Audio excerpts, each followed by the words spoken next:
एक वक्त था जब समंदर किनारे हमारी सैरगाहें हुआ करती थी, लेकिन अब वही रेत हर साल पीछे खिसकती जा रही है।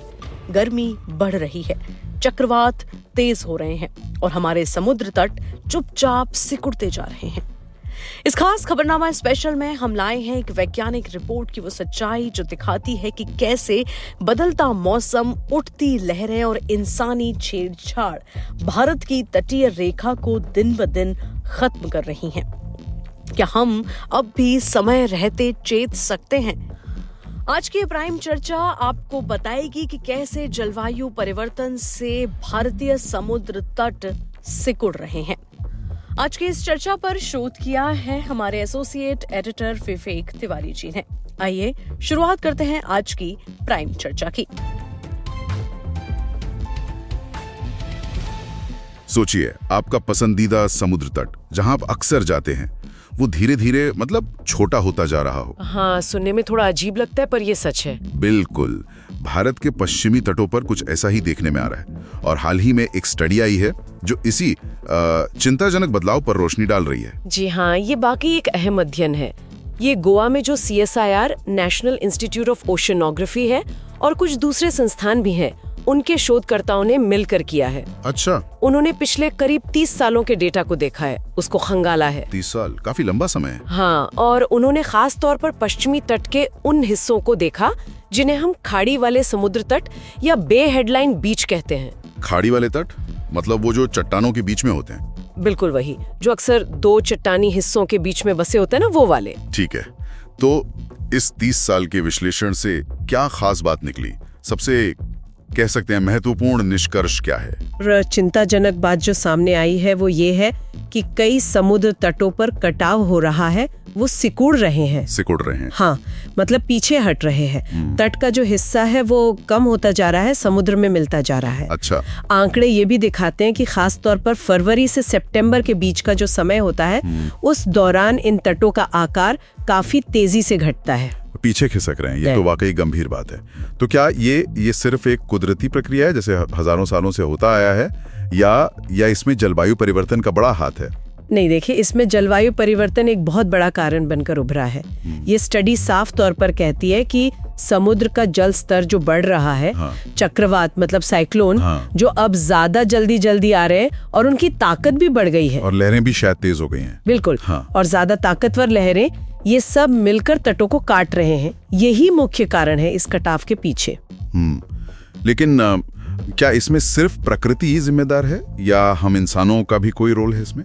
कहीं हमारी गतिविधियां तो इसे नहीं बढ़ा रही? आपका सवाल बिल्कुल सही है। मानवीय गतिविधियां भी इसे निश्चित रूप से बढ़ा रही हैं। जैसे तटों के पास हम लहरों के असर को कम करने के लिए वो दीवारें बनाते हैं ना, जिन्हें ब्रेक वाटर कहते हैं। हाँ, देखा है। या फिर जहाजों के रुकने के लिए जो जेट्टी बनाई जाती हैं, ये जो कंस्ट्रक्शन है ना, ये संरचनाएं लहरों के बहाव को और उससे भी ज्यादा रेत के प्राकृतिक बहाव को बदल देती हैं। ओह, अच्छा। तो होता क्या है कि रेत कहीं पर जरूरत से ज्यादा जमा होने लगती है या कहीं से ज्यादा कटने लगती है, तो ये संतुलन बिगड़ जाता है, जो तट के लिए नुकसानदेह है। तो मतलब हम अनजाने में ही सही पर इस कटाव को बढ़ाने में एक तरह से मदद कर रहे हैं, कह सकते हैं।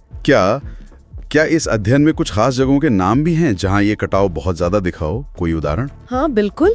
शोधकर्ताओं ने मध्य पश्चिमी तट पर ऐसे 27 खाड़ी वाले तटों को स्टडी किया। 27? जी। और इसमें पाया गया कि मिरिया तट जो महाराष्ट्र में है, वहाँ तो हालत काफी चिंताजनक है। मिरिया तट? हाँ, पिछले 30 सालों में वहाँ करीब, आप अंदाजा लगाइए, 81.72 मीटर तक कटाव दर्ज हुआ है। क्या कह रही है? 81 मीटर? ये तो बहुत ही ज्यादा है। मतलब लगभग एक फुटबॉल मैदान की लंबाई जितना किनारा गायब हो गया। हाँ, ये आंकड़ा वाकई चौंकाने वाला है सच में। और ये अकेला नहीं है। इसी तरह उंडे बीच है एक, वहाँ भी करीब 62.5 मीटर कटाव देखा गया है। बाप रे।